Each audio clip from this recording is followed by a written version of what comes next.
I want to take you to a very specific, very claustrophobic moment in history. It's November 1894. We are in the Crimea at the Levadia Palace. Hmm. The air is warm, but the mood inside is freezing cold. Alexander III, the Iron Tsar, a man who could apparently bend silver coins with his bare hands, is dying. A giant of a man, literally. Literally. And standing over his deathbed is his son, Nicholas. Nicholas is 26, he's small, he's soft-spoken, and he is absolutely terrified. It is the ultimate imposter syndrome nightmare, isn't it? I mean, to have that kind of power thrust upon you. It is. And we know exactly what he was thinking in that moment because he turned to his brother-in-law and said something that really, for me, sets the stakes for this entire deep dive. What did he say? He said, "I never wanted to become one. I never wanted to become a czar. I know nothing of the business of ruling." That quote just, it sends a chill down my spine every time I read it. Because he wasn't just inheriting a title or a palace. He was inheriting 1/6 of the Earth's land surface. An empire of, what, 126 million people that was? To put it mildly, fundamentally broken. And that's the tragedy we're really unpacking today. We've got a massive stack of sources here, biographies, economic analyses, even secret police reports. And they all point to this one central tension. Which is? You have a man, Nicholas II, who is wholly unprepared for power, trying to lead a country that is desperate to modernize. But it's being held back by this medieval political system. Exactly. It's a collision course. On one side, you have what you could call the mission of this deep dive, the drive to modernize. Russia had to catch up to the West industrially, or it would be destroyed. It was a matter of survival. But on the other side, you have the autocracy, this core belief that the Tsar is God's unique instrument on Earth and that he cannot, must not, share power. So you have 20th century factories colliding head-on with 17th century politics. And the result is an explosion that, it completely reshapes the world. We're going to look at the tools of repression he used, the huge economic gamble that almost paid off. Almost being the key word. And the tidal wave of opposition that eventually just swallowed him and his entire dynasty. But to understand Nicholas, you really have to look at the ghosts in the room with him. He didn't just appear in a vacuum. Not at all. He was living in the shadow of two giants. His grandfather, Alexander II, and his father, Alexander III. The pendulum of history. It's a classic theme in Russian history. Things just swing violently from reform to reaction, and Nicholas was caught right in the aftershock of that swing. Let's start with the grandfather, Alexander II. The sources often call him the Tsar Liberator. Right. Alexander II takes the throne in 1855 in the middle of the Crimean War, and he looks at Russia and realizes it's rotting from the inside out. And the biggest problem, the root of it all, was serfdom. And for anyone listening who might think of serfdom as just, poor farmers, we should probably clarify. We are talking about human chattel, right? Essentially, yes. Yeah. We're talking about 53 million people. That's nearly 90% of the population at the time who were serfs. 53 million. They were attached to the land. They couldn't move. They couldn't marry without permission. They could be bought and sold with the estate. It was slavery in everything but name. Yeah. And Alexander II knew you can't build a modern economy on medieval slave labor. So in 1861, he does something huge. He issues the Emancipation Edict. He frees them. Which sounds fantastic on paper. It sounds great. Lincoln frees the slaves in America. Alexander frees the serfs in Russia. But there's a catch. There's always a catch, isn't there? Yeah. And the sources go into a ton of detail about this, the redemption payments. See, the Tsar couldn't just take the land from the nobility and give it to the peasants. The nobility would have revolted. Immediately. Yeah. So the government bought the land from the nobles and then forced the peasants to pay the government back for it. It's like a state-imposed subprime mortgage. That is a perfect analogy. The valuation of the land was often inflated by 50, sometimes even 100%. The peasants were given 49 years to pay it off, with interest. So congratulations, you're free, but now you're drowning in debt for a piece of land that isn't even good enough to feed your family. So instead of gratitude, what you get is what historians call the crisis of rising expectations. A very dangerous moment for any regime. Precisely. When you give people just a little taste of freedom, they don't say thank you, they say, why not more?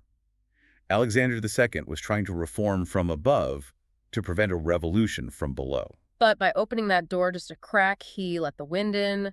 Radical groups started to form. The People's Will was the most famous one. They hunted him for years. And in 1881, they got him. Yeah, they bombed his carriage. Alexander II was blown apart in the streets of St. Petersburg, and his son, Alexander III, Nicholas's father, was there.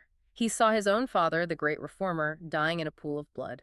And that trauma, I mean, you can argue it defined the next 30 years of Russian history. It defined everything. Alexander III drew a very simple, very binary conclusion from that day. Reform leads to chaos. Reform leads to death. Therefore, the only way to save Russia is to freeze it in place. Enter the reactionary. Alexander III was a tank of a man. You mentioned his size. Let's flesh out that story about the train disaster because it tells you everything about his character. The Borky derailment in 1888. It's an incredible story. The royal train derailed and the dining car roof was collapsing on his family. And what did he do? Alexander III, this absolute giant, physically held the roof up on his shoulders while his children and wife escaped. That is the kind of act that makes you a legend. It creates a myth of invincibility. And he ruled like that. He issued the Manifesto of Unshakable Autocracy. He crushed the revolutionaries. He created the Okhrana, the secret police. He introduced land captains to control the peasants, forced Russification on the Poles, the Finns, the Jews. One Tsar, one church, one Russia. That was the motto. And the thing is, it worked. That's what Nicholas saw as a young man.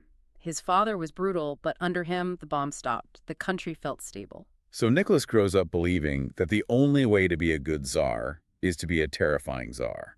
But Nicholas, he isn't terrifying. Not even close. The sources are almost universally brutal in their assessment of his personality. He's described as charming, mild, weak. He was a family man. He loved photography. He would have been a great English country gentleman. A perfect one. But he had been educated by this one man, a man named Povidin Ostev. Povidin Ostev, that name comes up again and again. He was the tutor. He was the Grand Inquisitor of Russia, a brilliant, cold, and utterly reactionary figure. He taught Nicholas that parliaments were a great lie.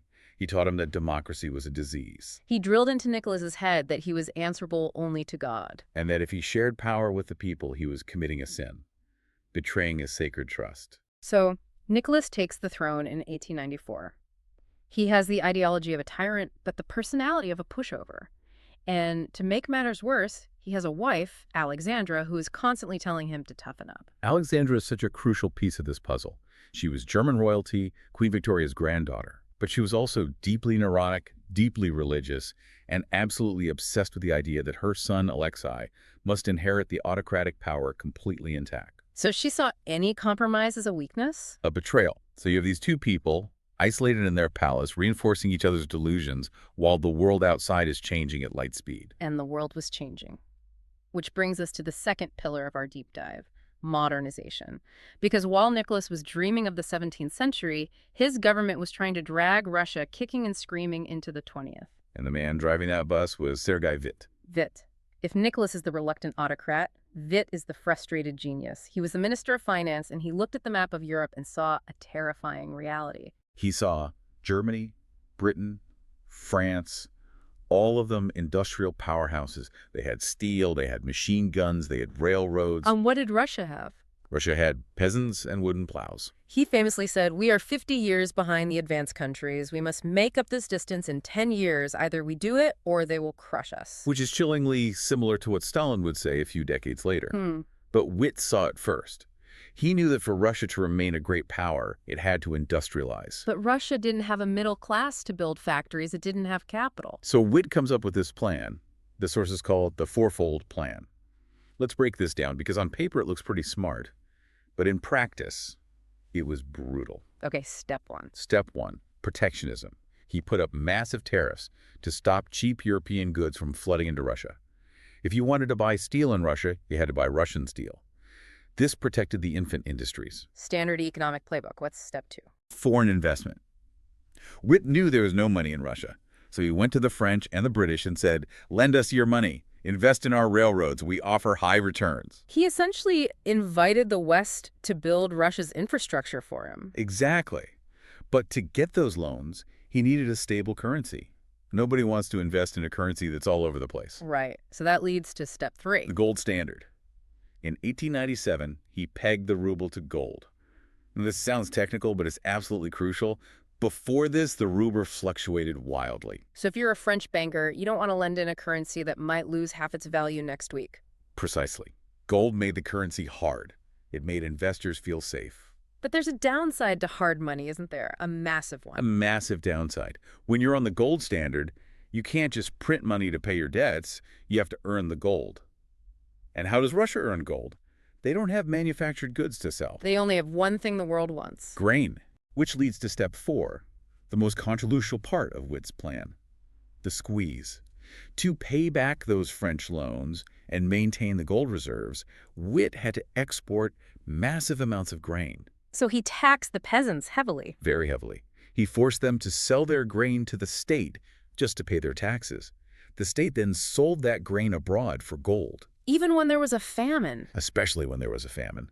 There's a famous, cynical phrase attributed to the Ministry of Finance from this era: "We may go hungry, but we will export." My God. Witt was essentially taking food out of the mouths of the peasantry to buy machinery for the factories. It's a brutal calculus. It is, but you look at the stats and you can argue it worked for a while. In the 1890s, Russia had the highest industrial growth rate in the world, over 8% a year. Coal production doubled. Iron and steel production just skyrocketed. The Trans-Siberian Railway, the longest railway in the world, was built. It was a massive achievement. But the gap was still there, wasn't it?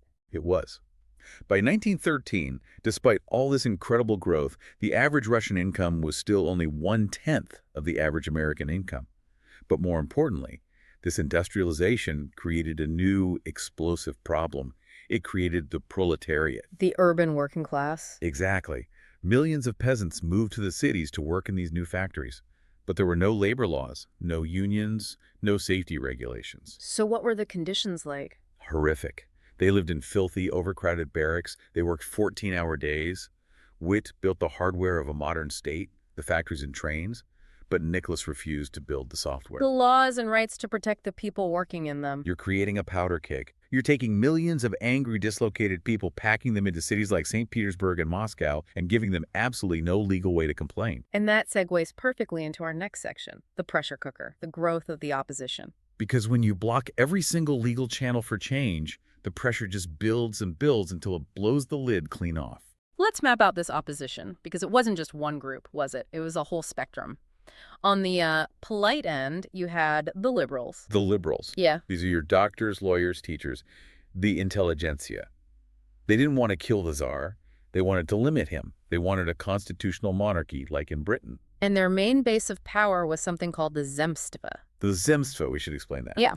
Think of the Zemstva as the only tiny pockets in Russia where democracy actually existed, but only for things like potholes and hospitals. To local councils. Exactly. There were local councils elected to deal with road repairs, schools, sanitation.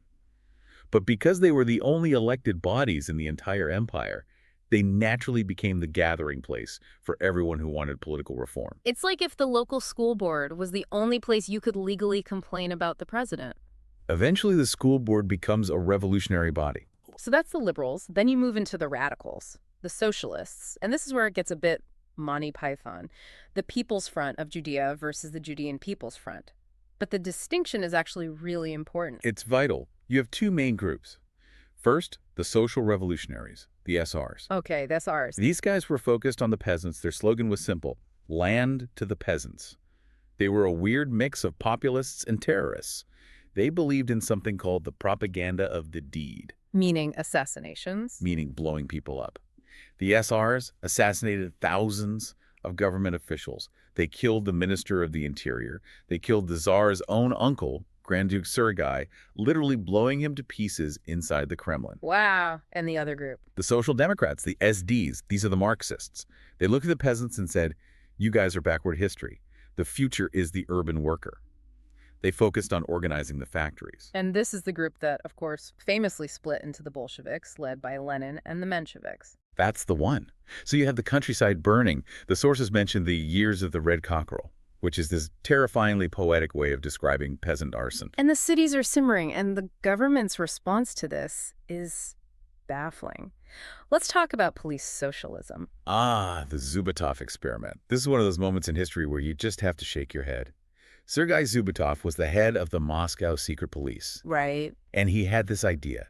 He realized the workers were angry and they wanted to form unions. So he thought, if they want unions, fine, let's give them unions. but we will run them. State-sponsored complaining. Exactly. Yeah. The idea was to channel the workers' anger towards purely economic demands, better wages, shorter hours, and keep it away from political demands like down with the czar.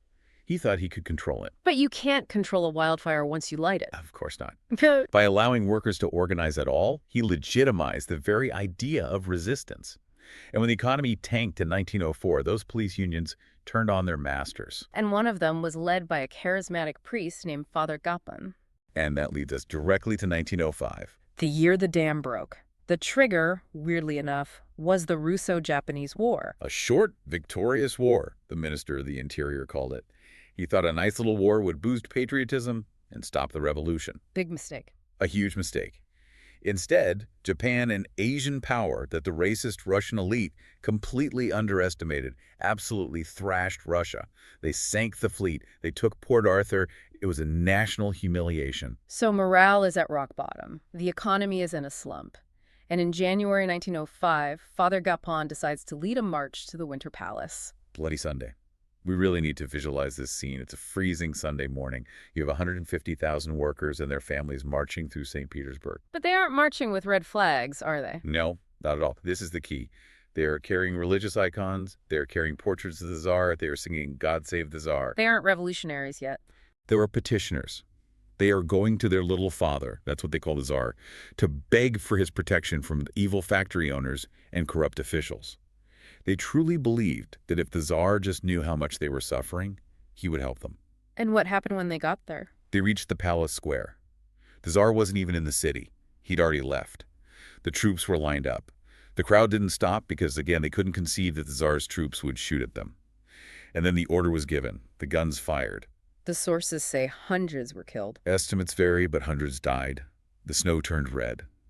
But what really died that day was the myth. The idea of the benevolent Tsar was shattered forever. In an instant, Nicholas went from being the little father to Nicholas the Bloody. And the reaction was immediate. An explosion. Strikes spread across the entire empire. 400,000 workers were on strike in January alone. Then the mutiny started. The battleship Potemkin famously mutinied. Peasant uprisings. And, most importantly for the future, the workers in St. Petersburg formed a council to coordinate the strikes. They called it a Soviet. So that's the first appearance of the Soviet. Yes, it was a chaotic, spontaneous, grassroots democracy, and it terrified the government. By October 1905, there was a general strike. The trains stopped, the telegraph stopped. Russia was completely paralyzed. So Nicholas has a choice. He can either declare a military dictatorship or grant a constitution. And he wanted the dictatorship. He actually asked his uncle, Grand Duke Nicholas, to take command and crush the rebellion. Do you know what the Grand Duke did? I have a feeling he didn't want the job. He pulled out a revolver in the Tsar's office and threatened to shoot himself in the head right there if Nicholas didn't sign a constitution. Wow. That is how desperate the situation was. Even the royal family knew the game was up. So Nicholas caves. He signs the October Manifesto. He promises a Duma, which is a parliament. He promises civil rights, freedom of speech, freedom of association. On paper, Russia had just become a democracy. But the sources all call this a false dawn. Why? Because for Nicholas, the manifesto wasn't a new beginning. It was a tactical retreat. It was a trick. A trick with one goal. To split the opposition. And it worked perfectly. The liberals, the middle-class doctors and lawyers, they looked at the manifesto and said, "We won. We got our parliament. Revolution over." They packed up and went home. Leaving the workers and the peasants completely isolated. Exactly. And once the liberals were pacified, the government could turn the full force of the army on the radicals. This brings us to Section 4, Repression and Reform. The years between 1906 and 1914. The Empire strikes back. With a vengeance. Once the loyal troops returned from the Japanese War, the repression began. The leaders of the St. Petersburg Soviets were arrested. The Moscow uprising was crushed with artillery. Over 1,000 people were killed. And we also see the rise of these groups called the Black Hundreds. Oh, these were terrifying. They were state-sponsored paramilitary gangs, ultra-nationalists, vicious anti-Semites. They'd march with the Tsar's portrait, beating up students, liberals, and launching horrific pogroms against Jewish communities. And the police just stood by. The police often stood by and watched. It was the regime using mob violence to enforce order. And legally, the Tsar basically took back everything he had just given. He did. with the fundamental laws of 1906. Before the First Duma even met, Nicholas issued these laws, and they stated that supreme autocratic power still belonged to the Tsar. So he kept control of the army, foreign policy. And he gave himself the right to dissolve the Duma whenever he felt like it. So you can have a parliament, but only if it agrees with me. And when the First Duma didn't agree with him, it was full of radicals demanding land reform, he dissolved it after just 10 weeks. The Second Duma dissolved after 3 months. This is where Pyotr Stolypin comes into the story. He's arguably the most interesting figure in this whole drama, aside from wit. Stolypin became prime minister in 1906. He was a hard man, a governor who had personally suppressed peasant revolts, and he understood that the regime was walking on a tightrope. His policy was simple: order first, then reform. Okay, let's talk about the order first, the Stolypin necktie. That was the grim nickname for the hangman's noose. Stolypin set up field court-martials. No lawyers, no appeals. Trial and execution within 24 hours. How many people were executed? Over 3,000 people. He ruthlessly crushed the terrorist cells. But he wasn't just a hangman. He had a vision for reform, too. He did. He saw that the root cause of the revolution was the peasant commune. See, peasants didn't own land individually. The village commune, the Mir, owned it and strip farmed it. And that discouraged innovation. Completely. If you improved your little strip of land, it might be given to someone else next year, so why bother? It kept everyone poor and collectively angry. So Stolypin wanted to break the commune. He called it his wager on the strong. He passed laws that allowed peasants to leave the commune, consolidate their strips of land into a single farm, and own it privately. So he's trying to create a class of prosperous, conservative farmers. He called them sturdy proprietors. He wanted to create a rural middle class who would be loyal to the Tsar because they had something to lose. A buffer against revolution. Exactly. If he had succeeded, the Russian Revolution might never have happened. If you have 20 million happy farmers owning their own land, the Bolshevik message just doesn't work. Did it work? It started to. Grain production went up. A class of wealthy peasants, the so-called kulaks, began to emerge. But Stolypin famously said, "Give the state 20 years of peace and you will not recognize Russia." He didn't get 20 years. You got 5. He was hated by the left because of the hangings, and he was hated by the right, including the Empress, because he was trying to change the traditional Russian system. And in He 1911? was at the opera in Kiev. The Tsar was there. A man walked up to Stolypin in the middle of the performance and shot him twice in the chest. And with Stolypin died the last real chance for the regime to fix itself from within. I think you can make a very strong case for that. After Stolypin, the government just drifted. Nicholas retreated back into his family bubble. He replaced capable ministers with sycophants. And then in 1914, the cliff edge arrived. Section 5, World War I. The Great War. It's hard to overstate just how unprepared Russia was for this kind of war, not just militarily, but structurally, economically, politically. Initially, though, there was that huge wave of patriotism. Oh, absolutely. The classic rally around the flag effect. The city of St. Petersburg was renamed Petrograd because Berg sounded too German. The strikes stopped. Everyone was cheering the Tsar on the palace balcony. But modern war isn't won by cheering, it's won by logistics. And Russia's logistics were a complete disaster. A total collapse. The Germans had heavy artillery, machine guns, and a rail network that could move troops instantly. The Russians had courage and bayonets. The Battle of Tannenberg in August 1914. Just the first month of the war. An entire Russian army was encircled and destroyed. 300,000 casualties killed, wounded, or captured. It was a catastrophe. And it just got worse from there, the shell crisis of 1915. Soldiers were literally being sent to the front without rifles. They were told to wait for a comrade to die and then pick up his gun. The artillery was limited to 3 shells per day, while the Germans were raining thousands down on them. It was an industrial slaughter. And what was happening back home? The economy completely imploded. The railroads were taken over by the military, so food couldn't get to the cities. The peasants, seeing the inflation, just stopped selling grain. They started hoarding it. So you had plenty of food in the countryside and starvation in the cities. Exactly. Bread prices rose by 500%. And this is the context where Nicholas makes what many sources call his fatal mistake. 1915. The Tsar decides that the reason they're losing is because he isn't personally leading the troops. Against the advice of everyone, he fires his uncle and appoints himself commander-in-chief of the army.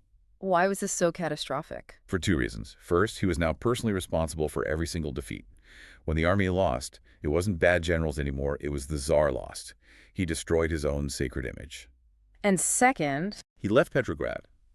He abandoned the center of government and went to military headquarters hundreds of miles away. and who did he leave in charge? His German wife, Alexandra, and her spiritual guru, the infamous Rasputin. We have to talk about Rasputin. It's easy to get caught up in all the myths, the sex, the mysticism, but politically, what was his actual impact? His impact was that he completely delegitimized the monarchy in the eyes of everyone. He and Alexandra engaged in what was called ministerial leapfrog. What's that? If a minister complained about Rasputin's influence, Alexandra had him fired. If a minister couldn't supply the army but flattered Rasputin, he stayed. The government became a total joke. Then the rumors. The rumors were devastating. That Alexandra and Rasputin were German spies, actively betraying Russia to the enemy. It wasn't true, but people believed it. So by late 1916, everyone, the liberals in the Duma, the army generals, even the Tsar's own extended family, wanted him gone. They did. A group of aristocrats, led by Prince Yusupov, murdered Rasputin in December 1916, hoping it would save the monarchy. It was far too late. The rot was systemic. The Tsar was at the front, isolated. The Empress was universally hated. The people were starving. The army was on the verge of collapse. Section 6, The Fall, February 1917. It's so important to remember this. The Bolsheviks didn't start this revolution. Lenin was in Switzerland, totally blindsided. Trotsky was in New York. This was a spontaneous explosion from below. It started with International Women's Day, right? Yes. February 23rd, according to the old Russian calendar, women textile workers in Petrograd just streamed out of their factories. They weren't demanding communism, they were demanding bread. Their slogan was, "Give us bread." That's what they were shouting. They marched to the big metal factories and called the men out to join them. Within a couple of days, the entire city was shut down by a general strike. No, we've seen strikes before. We saw them in 1905. Why was this time different? The army, that is the single variable that changed everything. In 1905, the elite Imperial Guard regiment shot the people.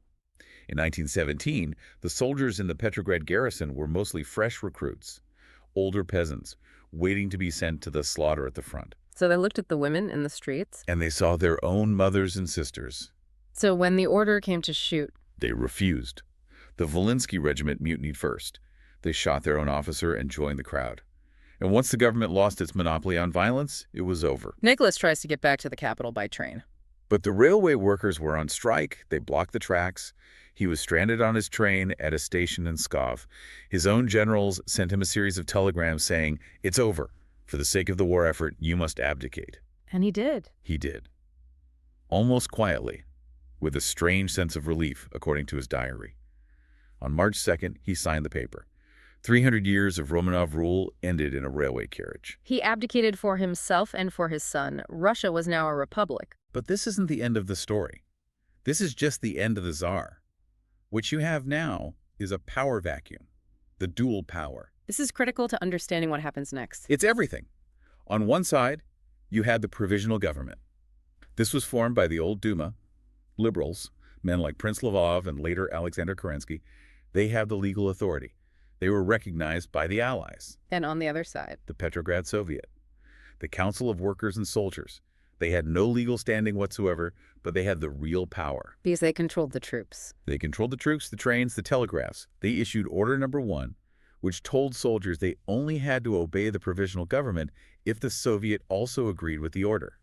So the government has all the responsibility but no actual power. And the Mhm. Soviet has all the power but no responsibility. It was a recipe for paralysis. And into this paralysis steps Lenin. He returns from exile in April 1917, and he sees with absolute clarity what the provisional government is doing wrong. The provisional government made 3 fatal mistakes, didn't they? 3 nails in their coffin. 1, the war. They decided to keep fighting. They felt honor-bound to Britain and France. But the people and the soldiers were desperate for peace. Oh, the leg. Peasants were already seizing land all across the country. The government, being made up of lawyers, said, "Wait for the Constituent Assembly to pass a proper law." The peasants just said no and took it anyway. And 3, the economy. They couldn't stop the hunger. They couldn't get food to the cities. And Lenin, in contrast, offered the exact opposite of all that. He was a marketing genius.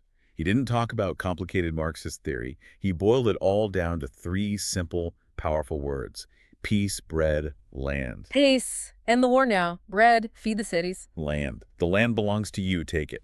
It was an irresistible pitch. It was. By October, the Bolsheviks had won the majority in the key Soviets in Petrograd and Moscow. The provisional government had lost all credibility. The October Revolution wasn't a mass uprising like February. It was a well-organized coup.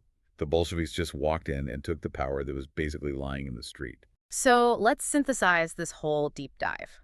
We started with a reluctant autocrat in 1894, and we've ended with a communist dictatorship in 1917. What is the through line here?